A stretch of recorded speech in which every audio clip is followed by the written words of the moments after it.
He too has now mocked Prime Minister Narendra Modi, says jumps into the sea or takes a dip in the Ganga. Will he even be alive till 2047? The question that has now been raised by the Congress party president.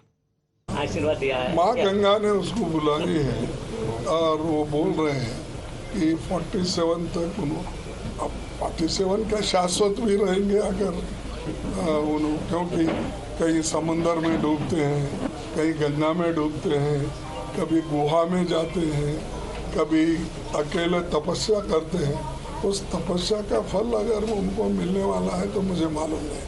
मैं तो इस पे believe करता हूँ, काम करे तो पेट को खाना मिलता है, ये हमारा प्लान है।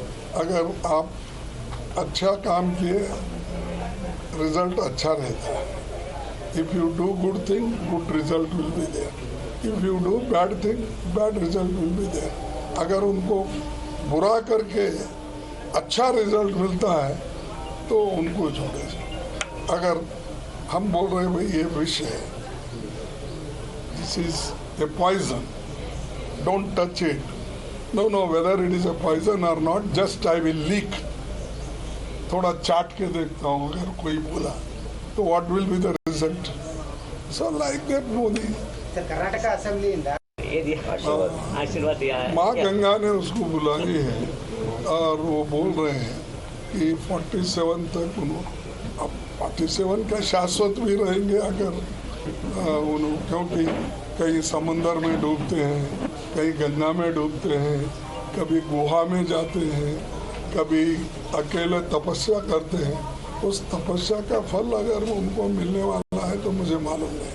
मैं तो इस पे बिलीव करता हूँ, काम करे तो पेट को खाना मिलता है, ये हमारा प्लान है।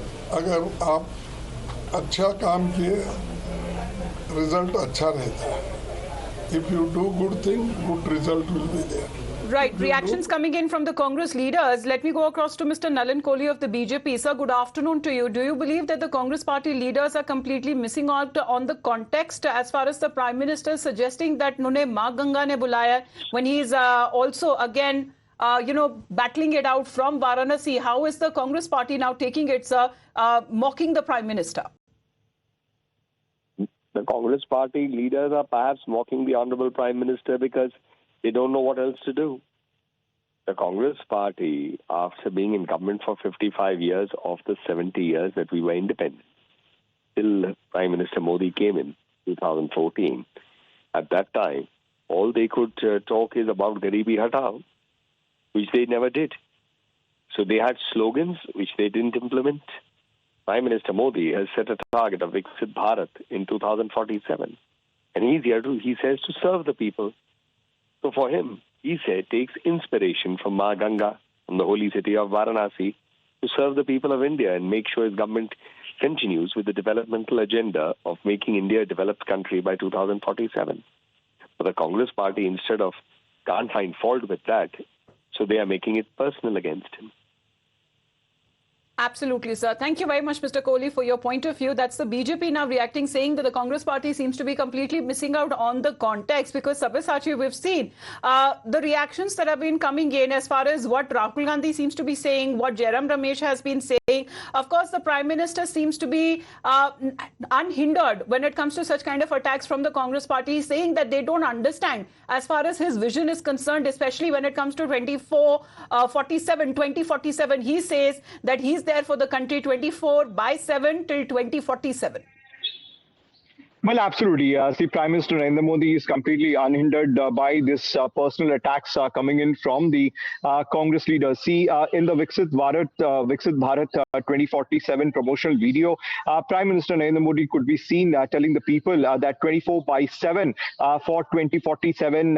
He continues to say that आपने मेरा काम देखा है हर पल देश के नाम आपको कहता हूं कि 24/7 24/7 for 2047 47, ये मोदी हर पल आपके नाम है, हर पल देश के नाम है. See, this is the kind of words which Prime Minister Narendra Modi has said, and we could see the kind of attachment Prime Minister Narendra Modi has with the people of Varanasi, and time and again Prime Minister has spoken about Ma Ganga as well. See, while filing his nomination, he said that this would be the first... interrupting you again. Acharya Pramod Krishnam ji हमारे साथ phone line पे जुड़ गए. आचार्य जी, Congress party की तरफ से आपको लगता है कि जिस तरह का बयान आ रहे हैं प्रधानमंत्री के ऊपर, हमने देखा है कि लगातार निजी तौर पे अटैक्स किए जाते हैं, ये भी पूछा जा रहा है कि क्या वो 2047 तक जिंदा भी रहेंगे जो 2047 की बात करते हुए नजर आ रहे हैं प्रधानमंत्री? देखिए, बात तो यह है कि इस तरह की भाषा देश के प्रधानमंत्री के लिए तो छोड़िए, किसी दुश्मन के लिए भी नहीं बोली जाती है. जिस तरह की भाषा कांग्रेस प्रेसिडेंट आदरणीय खड़गे जी ने प्राइम मिनिस्टर मोदी के लिए बोली गई है. हमारे देश की संस्कृति, भारत की संस्कृति ये है कि हम हमेशा ये कहते हैं कि भाई आप शतायु हो, दीर्घायु हो, चिरंजीव भव. हमारे शास्त्र, संस्कृति और सभ्यता यही कहती है. दूसरी बात यह है कि नरेंद्र मोदी से ये लोग इतनी नफरत करते हैं कि ये नरेंद्र मोदी को हराना नहीं चाहते हैं, तो नरेंद्र मोदी को मिटाना चाहते हैं. ये तो चाहते हैं कि नरेंद्र मोदी जल्दी मर जाए, ये तो चाहते हैं नरेंद्र मोदी खत्म हो, क्योंकि इनको लगता है कि जब तक नरेंद्र मोदी है तब तक इस देश को कोई लूट नहीं सकता, और ये लूटना चाहते हैं. इनका भाव खराब है, इनकी शब्द और शब्दावली खराब हो, गलती से निकल जाए, ऐसा नहीं है. इनके मन में नरेंद्र मोदी के प्रति बड़ा द्वेष है, ईर्ष्या है, और ये जितना नरेंद्र मोदी से नफरत करेंगे, ये तो उनके मरने की कामना कर रहे हैं. क्यों नरेंद्र मोदी 2047 तक क्यों नहीं जीवित रह सकते?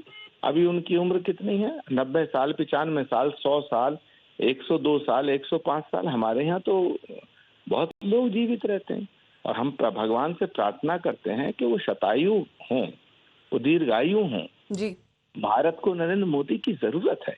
लेकिन जिस तरह की बातें इतना बड़े पद पे रहते हुए खड़गे जी ने ये बातें बोली हैं, ये शर्मनाक है, अशोभनीय है. मल्लिकार्जुन, हम तो मल्लिकार्जुन खड़गे जी को भी चाहते हैं. वो तो 90 साल के हैं, 85 साल से ऊपर हैं. हम तो उन्हें भी चाहते हैं कि वो 100 साल जिए. जी, हम चाहते हैं खड़गे जी 2047 तक जिए, ताकि भारत की स्वतंत्रता की पूरी सदी देख सके. तो नरेंद्र मोदी तो उनसे बहुत छोटे हैं. जी, तो नरेंद्र मोदी क्यों नहीं जिए? हम तो चाहेंगे कि हमारे प्रधानमंत्री नरेंद्र मोदी दीर्घायु हों, शतायु हों, स्वस्थ हों. उन्हें माफी मांगनी चाहिए मल्लिकार्जुन खड़गे को, पूरे देश. क्योंकि हमने देखा है कि कई ऐसे रिएक्शंस आते हुए भी नजर आ रहे हैं अन्य कांग्रेस पार्टी लीडर्स की तरफ से, जो ये कह रहे हैं कि प्रधानमंत्री नरेंद्र मोदी अपना मेंटल बैलेंस खो चुके हैं, उन्हें डॉक्टर के पास अपने आप को दिखाना चाहिए. इस तरह के वाक्य आ रहे हैं सर. पाकिस्तान की भाषा बोलते हैं. पाकिस्तान चाहता है नरेंद्र मोदी ना रहे. जो पाकिस्तान चाहता है वही भाषा ये बोलते हैं. पाकिस्तान चाहता है भारत कमजोर हो. पाकिस्तान चाहता है भारत में हिंदू मुसलमान एक दूसरे के दुश्मन बन जाएं. पाकिस्तान चाहता है हिंदुस्तान के टुकड़े हो जाएं. जी, तो आप बोल रहे हैं कि वही जो लाइन है जहां तक कांग्रेस पार्टी के लीडर्स लेते हुए नजर आ रहे हैं. और हमने देखा कि प्रधानमंत्री नरेंद्र मोदी ने भी ये जो बढ़ता हुआ पाकिस्तान प्रेम है, इसको अपनी इलेक्शन रैलीज में उठाया. धन्यवाद आचार्य जी.